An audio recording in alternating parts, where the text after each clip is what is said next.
ಕಾಂಗ್ರೆಸ್ ಸರ್ಕಾರ ಬಂದು 1,000 ದಿನ ಆಗಿದೆ. ಸಾಮಾನ್ಯವಾಗಿ ಒಂದು ಸರ್ಕಾರ ಬಂತು ಅಂತಂದರೆ ಆಶೋತ್ತರಗಳನ್ನು ಇಟ್ಕೊಂಡು ಬರುತ್ತೆ. ಅದಕ್ಕೆ ಈ 1,000 ದಿನದ ಮೈಲಿಗಲ್ಲು ಅನ್ನುವಂಥದ್ದು ತುಂಬ ದೊಡ್ಡದಾಗಬೇಕಾಗಿತ್ತು. ಆದರೆ 136 ಸೀಟುಗಳನ್ನು ಪಡ್ಕೊಂಡು ಬಂದಂಥ ಕಾಂಗ್ರೆಸ್ ಸರ್ಕಾರ ಪ್ರಥಮ ದಿನದಿಂದಲೇ ಹಾದಿ ತಪ್ಪಿತ್ತು. ಇಡೀ ರಾಜ್ಯದಲ್ಲಿ ಭ್ರಷ್ಟಾಚಾರದ ವಿರುದ್ಧ ಕಹಳೆಯನ್ನು ಊದ್ಕೊಂಡು ಬಂದಂಥ ಸರ್ಕಾರ ಇವತ್ತು 60% ಭ್ರಷ್ಟಾಚಾರದಲ್ಲಿ ತೊಡಗಿದೆ ಅನ್ನೋಂಥ ಆಪಾದನೆಯನ್ನು ಯಾರು ಕಾಂಟ್ರಾಕ್ಟರ್ಗಳ ಸಂಘದ ಅಧ್ಯಕ್ಷರಿದ್ದಾರೋ ಅವರೇ ಮಾಡ್ತಾ ಇದ್ದಾರೆ. ಇದೊಂದು ಗಂಭೀರ ಆರೋಪ. ಅಂದರೆ ಒಂದು ಜವಾಬ್ದಾರಿಯುತ ಸರ್ಕಾರ.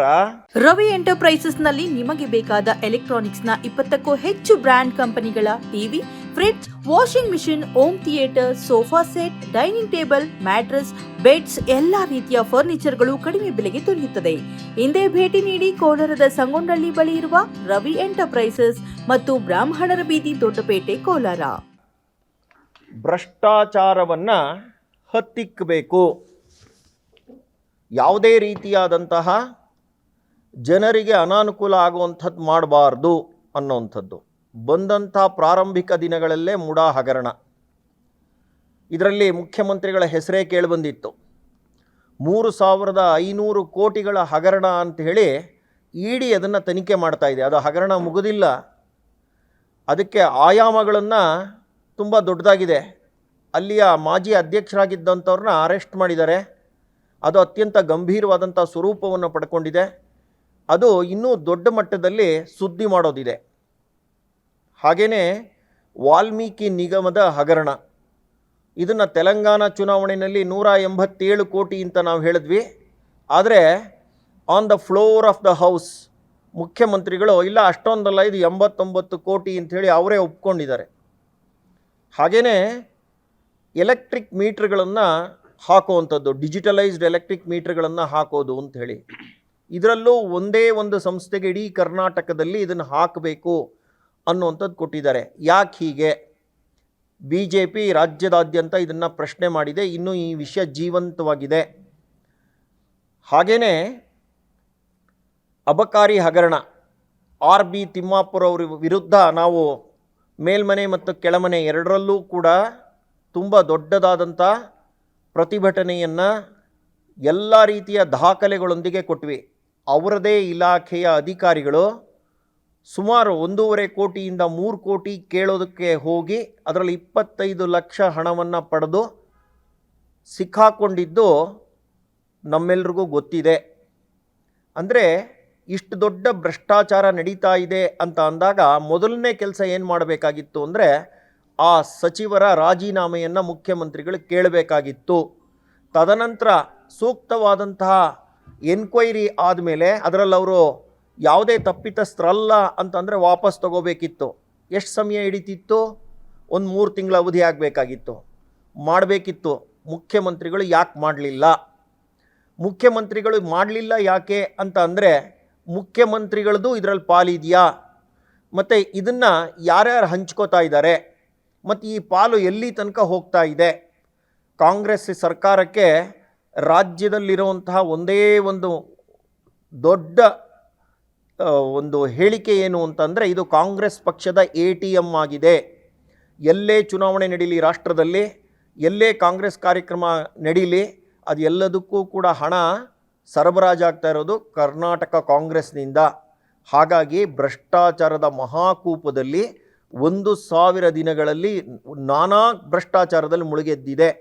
ಹಾಗಾಗಿ ಇವತ್ತಿನ ಸಂಭ್ರಮಾಚರಣೆ ಕಾಂಗ್ರೆಸ್ ಪಕ್ಷ ಆಚರಿಸ್ತಾ ಇರುವಂಥದ್ದು ಅಂದರೆ ಕಾಂಗ್ರೆಸ್ ಲೂಟಿಯನ್ನು ಇನ್ನೂ ಹೆಚ್ಚು ಮಾಡಬೇಕು ಅಂತಾನ, ಇವಾಗ ಮಾಡ್ತಾ ಇರೋವಂಥದ್ರದ್ದು ಹೊಸ ಸ್ವರೂಪದಲ್ಲಿ ಆಚೆ ತರಬೇಕು ಅಂತ ಹೇಳಿ ಈ ಸಂಭ್ರಮಾಚರಣೆ ನಡೀತಾ ಇದೆಯಾ? ಉತ್ತರ ಕೊಡಬೇಕು. ಹಾಗೆ ರೈತರ ಸಂಕಷ್ಟ, ಕರ್ನಾಟಕದಲ್ಲಿ ಹತ್ತತ್ರ 3,000 ಜನ ರೈತರು ಸತ್ತಿದ್ದಾರೆ ಅನ್ನೋವಂಥದ್ದಿದೆ. ಸಮಾಧಾನ ಹೇಗೆ ಮಾಡಿಕೊಳ್ಳುತ್ತೆ ರಾಜ್ಯ ಸರ್ಕಾರ ಅಂದರೆ ಬೇರೆ ರಾಜ್ಯಗಳ ಉದಾಹರಣೆಯನ್ನು ಕೊಡುತ್ತೆ. ಆದರೆ ಬೇರೆ ರಾಜ್ಯಗಳನ್ನು ಉದಾಹರಣೆಯನ್ನು ಕೊಡೋದಕ್ಕಿಂತ ಮುಂಚೆ ಕರ್ನಾಟಕ ಒಂದು ಪ್ರಗತಿಪರ ರಾಜ್ಯ ಮತ್ತು ಬೇರೆಯೇ ಮನಸ್ಥಿತಿಯನ್ನು ಇಟ್ಕೊಂಡಿರೋವಂಥ ಜನ ಇಲ್ಲಿರೋವಂಥವ್ರು. ನೀವು ರೈತರ ಸಮಸ್ಯೆ ಏನು ಅನ್ನುವಂಥದ್ದನ್ನು ಆದ್ಯತೆಯ ಮೇರೆಗೆ ನೋಡಬೇಕಾಗಿತ್ತು. ಮಳೆ ಜಾಸ್ತಿ ಬಂದಿದೆ ಅಂದರೆ ಹೆಚ್ಚು ಭೂಮಿನಲ್ಲಿ ಉಳ್ತಾರೆ, ಉತ್ತಾಗ ಅಲ್ಲಿ ಬಿತ್ತನೆ ಕಾರ್ಯ ನಡೆಯುತ್ತೆ, ಕ್ವಾಲಿಟಿ ಬೀಜ ಸಿಗತ್ತಾ, ಸಿಕ್ಕ ನಂತರ ಆ ಬೆಳೆಗೆ ಬೇಕಾದಂಥ ಯೂರಿಯಾ ಸಿಗತ್ತಾ, ಯೂರಿಯಾ ಅಕಸ್ಮಾತ್ ಅಷ್ಟೇ ಪ್ರಮಾಣದಲ್ಲಿ ಸಿಗಲ್ಲ ಅಂತ ಅಂದರೆ ನ್ಯಾನೋ ಯೂರಿಯಾನ 2 ವರ್ಷದಿಂದ ಬಳಸಬೇಕು ಅಂತ ಕೇಂದ್ರ ಸರ್ಕಾರ ಹೇಳ್ತಾ ಇದೆ.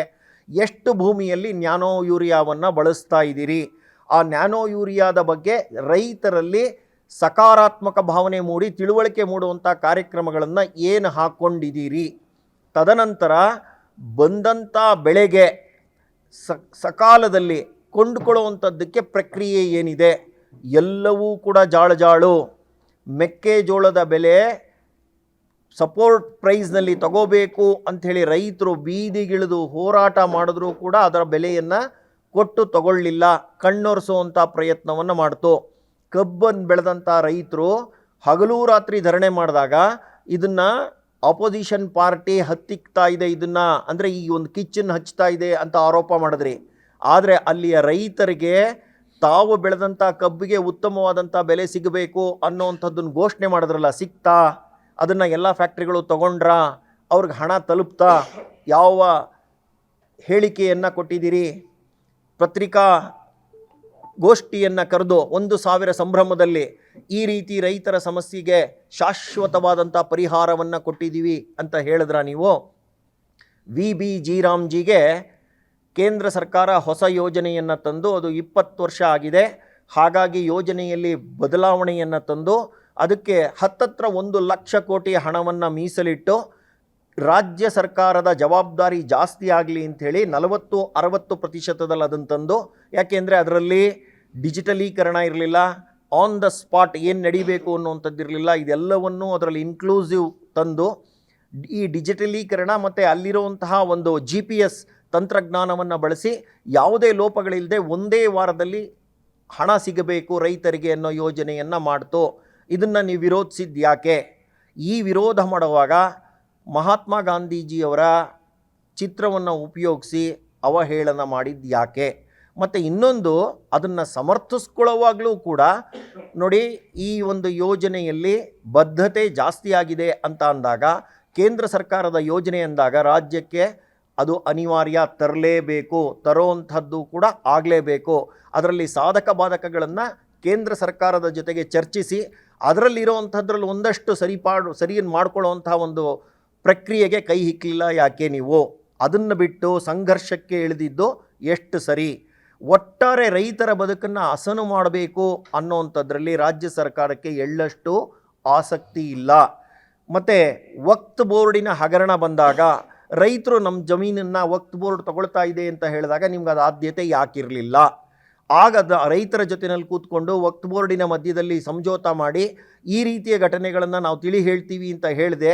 ರೈತರು ಕೋರ್ಟ್ಗೆ ಹೋಗಿ ಸುಪ್ರೀಂ ಕೋರ್ಟ್ ತನಕ ಮುಟ್ಟುವಂಥ ಕೆಲಸವನ್ನು ಯಾಕೆ ಮಾಡಿದ್ರಿ?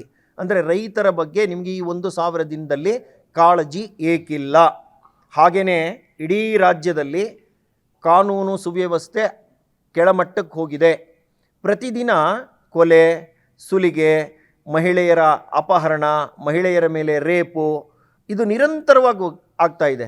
ಈ ಸಂದರ್ಭದಲ್ಲಿ ಮಾನ್ಯ ಗೃಹ ಸಚಿವರ ಹೇಳಿಕೆ ಹೇಗಿರುತ್ತೆ? ಮಹಾನಗರಗಳಲ್ಲಿ ಇವೆಲ್ಲ ಸಾಮಾನ್ಯರಿ ಅಂದರೆ ಈ ರೀತಿ ಹೇಳಿಕೆ ನೀವು ಕೊಡ್ಬೋದಾ? ಹಾಗೆಯೇ ಒಬ್ಬ ವಿದೇಶಿ ಮಹಿಳೆ ಹಂಪಿ ನೋಡೋಕ್ಕೆ ಬಂದಂಥ ಸಂದರ್ಭದಲ್ಲಿ ಆಕೆ ಮೇಲೆ ರೇಪ್ ಆಯಿತು. ತುಂಬ ಗಂಭೀರವಾದಂಥದ್ದು.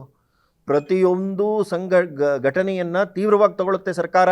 ಈ ರೀತಿ ಆಗಕ್ಕೆ ಬಿಡಲ್ಲ. ಅಂತಾರಾಷ್ಟ್ರೀಯ ಮಟ್ಟದಲ್ಲಿ ಭಾರತವನ್ನು, ಕರ್ನಾಟಕವನ್ನು ಮಾನ ಕಳೆಯುವಂಥ ಕೆಲಸ ನಾವು ಮಾಡಲ್ಲ ಅಂತ ಹೇಳಿಕೆ ಯಾಕೆ ಕೊಡಲಿಲ್ಲ?